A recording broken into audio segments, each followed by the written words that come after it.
Hey guys, good morning. So this is such a good topic, especially coming on springtime. People are getting more back into their routines after winter lethargy and vacations and all of that. They're coming back now. And this is such an important topic based on, if you're a chiropractor, you most likely want your patients to benefit from your care well after their initial condition or reason for coming in. That's completely normal, regardless of if you're subluxation based, straight, or whatever. Like, you want people to benefit. You know the benefit your care has well beyond getting rid of the neck pain, the headaches, the back pain, all of that.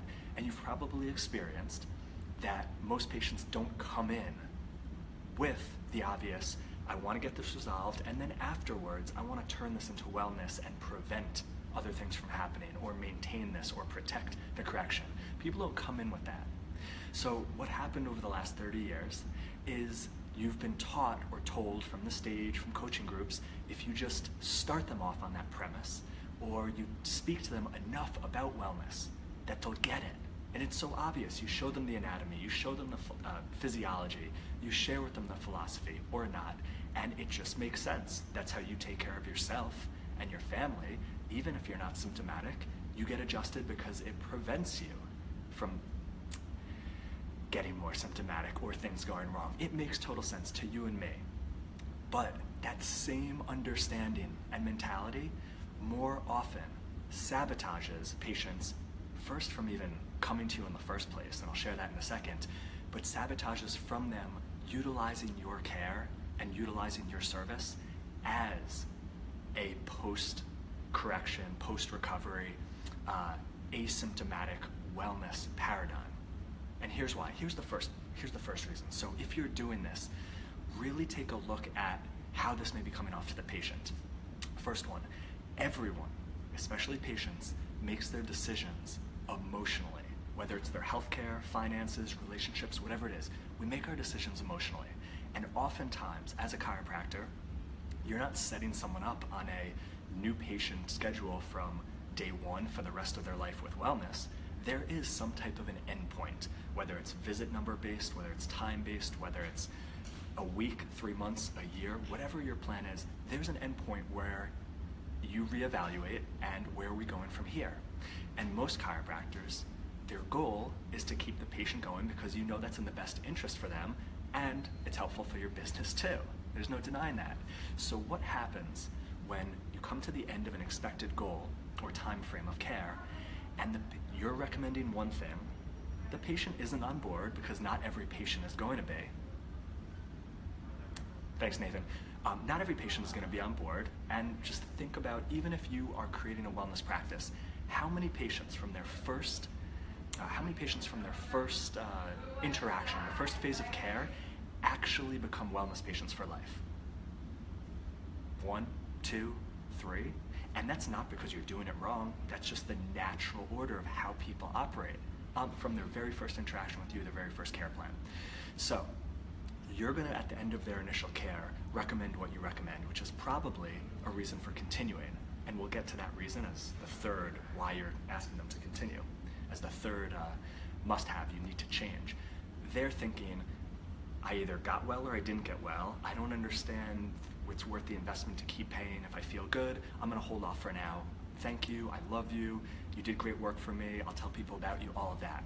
Now, in that instance, if you make them feel wrong, W-R-O-N-G, if you make them feel wrong for not continuing into wellness, they're going to feel that.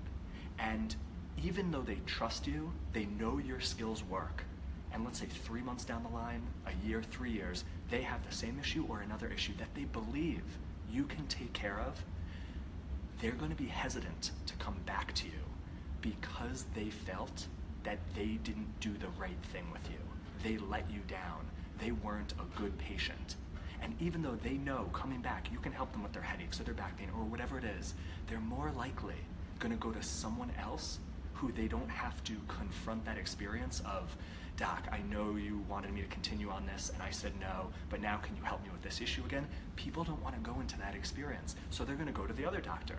That's why if you're practicing right now, you probably realize that most of your new patients have been to 2 or 3 other chiropractors in the past, and it's not because they retired, moved away, died, that they're coming to you. They want a different experience. Unlike in the 80s and 90s, most of your new patients, it was their first time to a chiropractor. But the point is, if you make them wrong, that's an emotional feeling. It's not logical. Because 95% of your patients after their initial care aren't going to immediately enroll into a wellness plan, especially if you frame it as a wellness plan, and that's point 3.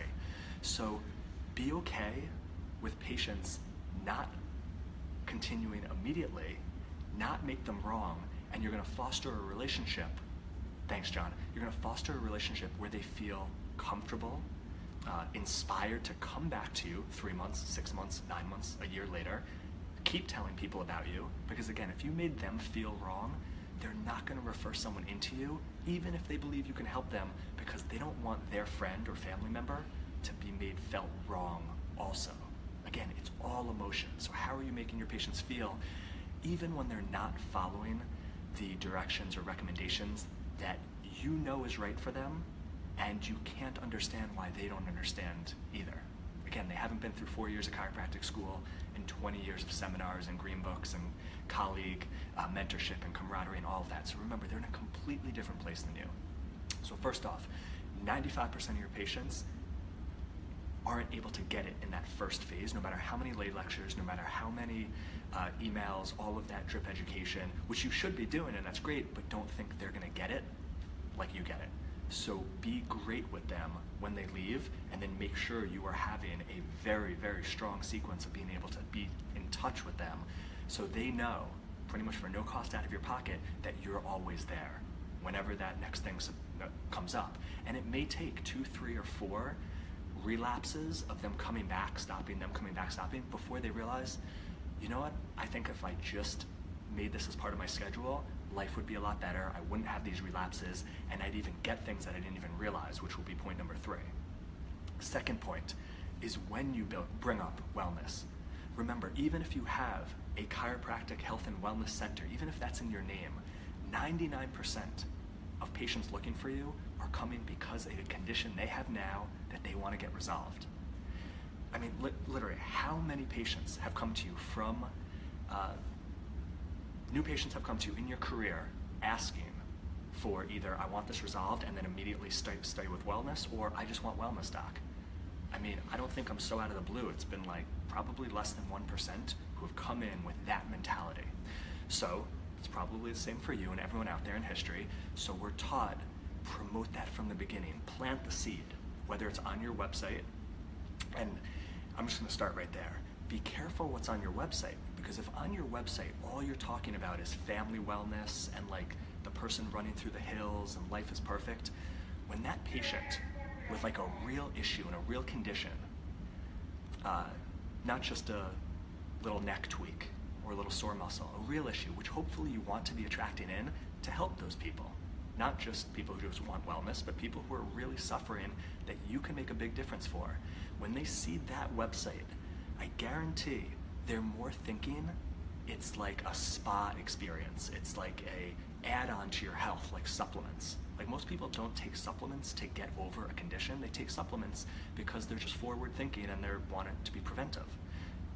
But people don't think of chiropractic like that. When they see that as that's your message, they're more likely gonna go to the website, the next person's website, of I am specifically for getting you better from this condition you're dealing with. That's who they're gonna go with. So when you preface wellness as your agenda on just, before someone even comes in, guarantee you're losing tons of new patients who thought you weren't for them because you are more of a spa-like life enhancement experience, which when they have a serious condition going on, that's not their frame of mind. They just want to get to normal. They don't want to go from normal to like running through the fields dancing with their kids when they can't get out of bed, when they have debilitating migraines. So really, really think about how you're positioning and presenting yourself before even someone comes in. Now, when they come in, that initial consult, are you immediately, again, they have debilitating migraines, they have a blown disc, which you should be wanting to attract in those patients from every aspect. the business side, the practice side, the humanitarian side, the healer side. Like, you want to help people who are in the worst condition. That's hopefully why you got into chiropractic. When you start with the wellness agenda from the beginning, when someone is in that acute phase, they're already starting to think, wait, I want to get better, and this doctor's talking about something like completely different that maybe that's down the road, but that's not my goal right now. So that causes the whole issue of, well, if insurance isn't going to pay for it, I don't know if I want to pay for that. Maybe I should talk to my husband about this. Maybe I should go get a second opinion. And it's all about, do you want something different than that patient wants? And it doesn't mean that can evolve.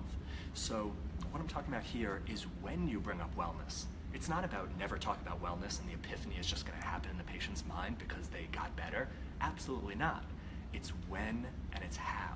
So when you start positioning it before the patient, sorry, it's wobbly, before the patient can even hear it, want it, understand it, you're causing a rift in the relationship.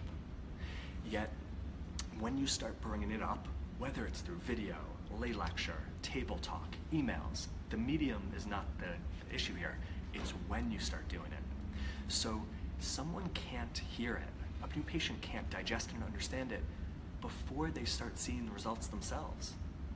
How could you start talking about this wonderful wellness paradigm when they're still symptomatic and you haven't proven you can't even get them out of that?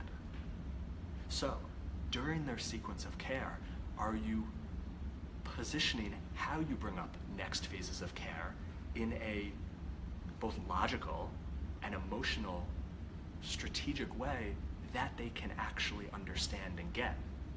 And usually that starts when they start seeing symptomatic changes, meaning they trust you, what you said is going to happen works, they believe you, they're feeling better, they're out of that stressed sympathetic state, and they could start hearing what else is possible now that they're not so stressed based on the pain and the condition and everything else that they came in initially for you. So, second point, are you doing it right from the beginning and potentially turning off tons of new patients that you've never seen and you don't realize why, or making that recommendations conversation a lot harder because you're talking about one thing and they're looking for this, or you're doing it in those first few visits before they're even seeing symptomatic change and they just shut off their, they shut off their ears to you in the future because they're just thinking he or she is pitching one thing, I don't get it, I don't want it, what I get myself into, hopefully they can get me well and I'm good. That's the second one, the timing.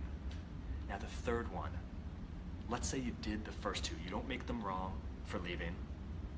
You don't make it all about wellness from up front and they've got to understand what you're doing and that's the end goal and that's how we're going to start care and that's the only way we're going to do it.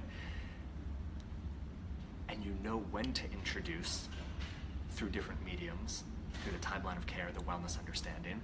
The third part is, what is wellness to them?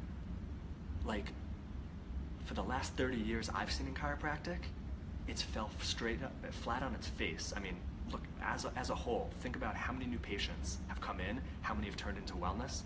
Less than 1% on a whole for the profession. So what's been going on hasn't worked.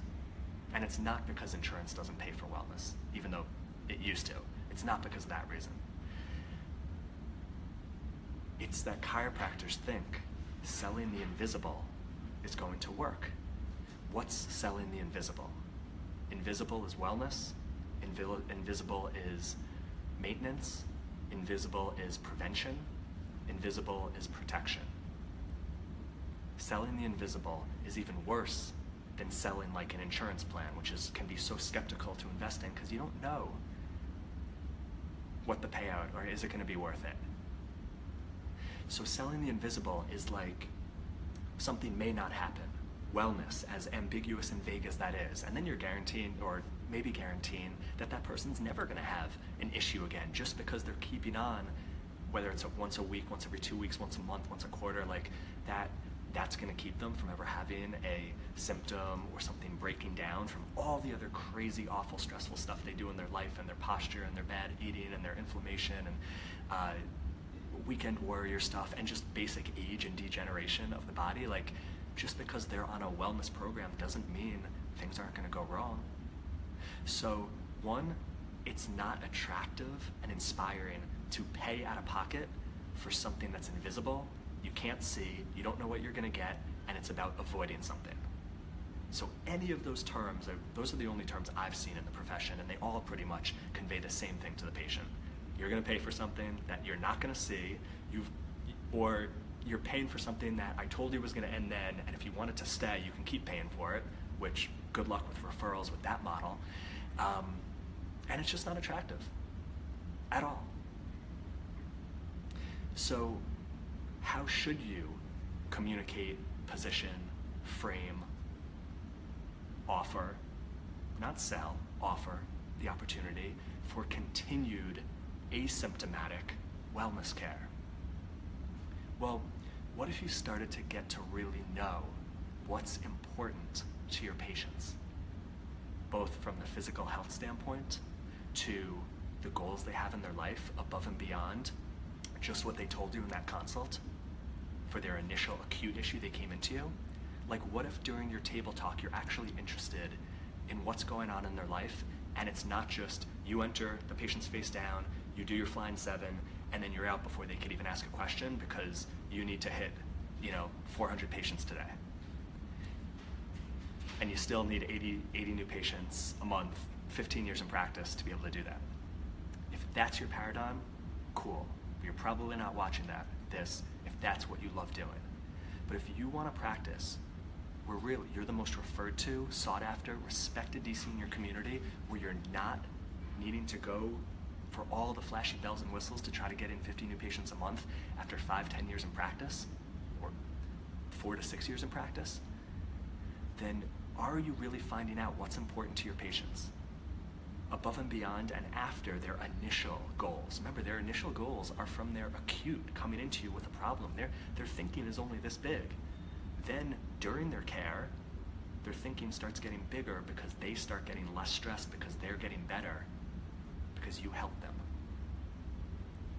And then they can start telling you about other aspects in their life that they never even knew they cared about, wanted, or were willing to admit to you and reveal to you in that initial state when you hadn't really built as much trust.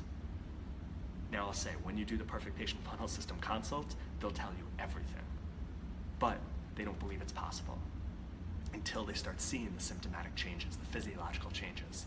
So when you're really getting into their world, you're speaking to them, and it doesn't mean visits have to be 15 minutes of talk. Like, you're asking very poignant questions of what's important to them. What are their goals?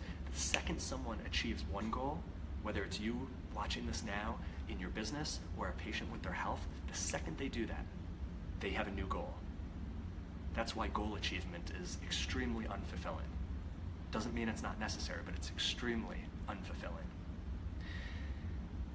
If you find out what's important to them, this is the third must-have. If you want people to continue after they've become asymptomatic and never have to use the jargon that hasn't worked in this profession, find out what's important to them above and beyond just their health goals. And you know, as a chiropractor, the impact you have on their physiology, on their neurology, on their peace of mind, on their state of mind, that whatever it is they're up to, your care can benefit them moving towards it, whether it's professional, social, health, whatever it may be. You know you can frame and communicate that your care can benefit them getting that. And then wellness, the ambiguity and the invisibleness of wellness suddenly turns into, and again, this isn't going to be like, oh, now 100% of your patients are going to do this, but would you rather 1% of your patients go to wellness, or would you rather 20% of your patients continue on with care for their next goal that's important to them, not you? And I mean not you, like, yes, it's important that they get that because you actually care, but it's not them understanding subluxation. It's not them getting the chiropractic lifestyle. That's what's important to you. They don't care about. They want what's important to them and their life. And when you start asking the right questions, when you start just asking questions, when you start listening, when you start remembering or just writing it down, and getting in that patient's world, and then when their initial care comes to an end, you frame it as that's what's possible next for them, and this phase of care can contribute to you getting there. You don't have to sell the invisible. You don't have to sell, keep paying for the same thing. Oh my God, like, would you pay for that? It makes no sense on a logical or emotional level. So start asking questions, start listening, start getting engaged and invested in what's important to your patients after their initial goals. And that's the third factor of how to frame continued care. It's not wellness, it's not maintenance, it's not prevention, it's not protection. All of those actually sabotage continuation, referrals, respect, and you just not, like, practice gets easier when you don't have to try to like fight with patients or convince patients. Just find out what they're looking for, offer it to them. It doesn't mean 100% are going to start doing it, but a ton more are going to start doing it over the conventional chiropractic wellness paradigm. So thank you so much for listening. Thank you for the likes. If you have any questions, further questions on this, I'm going to drop this with more specifics into the patient mastery and PPFS groups. But yeah, like, hopefully you can feel where I'm coming from. I'm not here to prove what you're doing wrong. I'm here to make it so much better and easier for you, easier for your patients. Make it a win-win. So they get what they want, you get what you want. You don't have to convince them. You don't have to make them feel wrong if your communication, education, or convincing doesn't happen to work.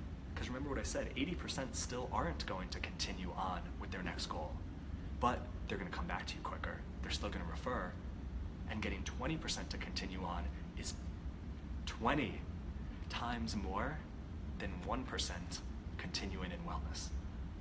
And those other 19 or 99% feeling like they failed you, feeling like they were wrong, and not wanting to refer, not wanting to come back because they don't want to have that confrontation initially, like, hey doc, I'm back for these headaches, even though you told me this is what I should do, I just want this again. They don't want that conversation.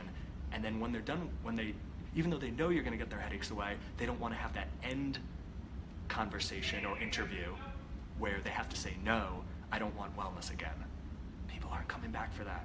Think about why there's so many past patients that are still alive and still in your community, who haven't moved away, who you know, absolutely know without a shadow of a doubt, have had issues that you know that they know that you can help with, but they didn't call you.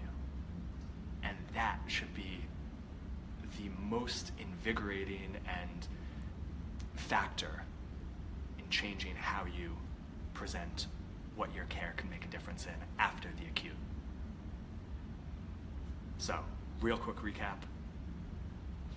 Emotions, don't make them wrong. 80 to 99% are not going to continue on with what you know is best for them, even though your heart's there. When you position it, when you start positioning and framing in it in many different mediums, when is that happening? Right from the beginning, self-sabotage, relationship sabotage. It's not planting the seed, trust me, they can't even hear it. Third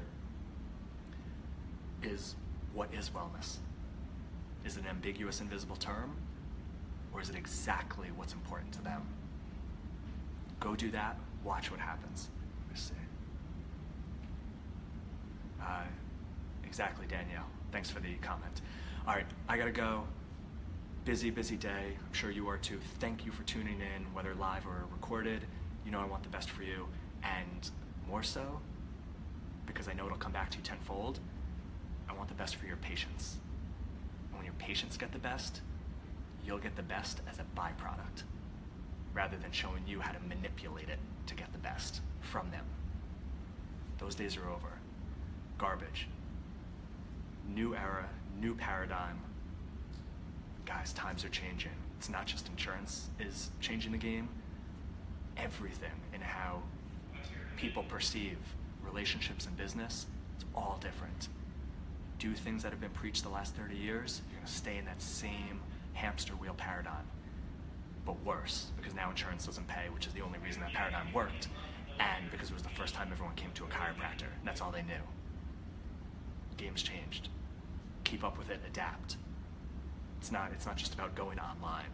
It's about what happens in person with those people. And what goes on in here and here with you first, so in person, it works. All right, I respect you immensely. I appreciate you. I will see you later today or tomorrow. Be well, guys.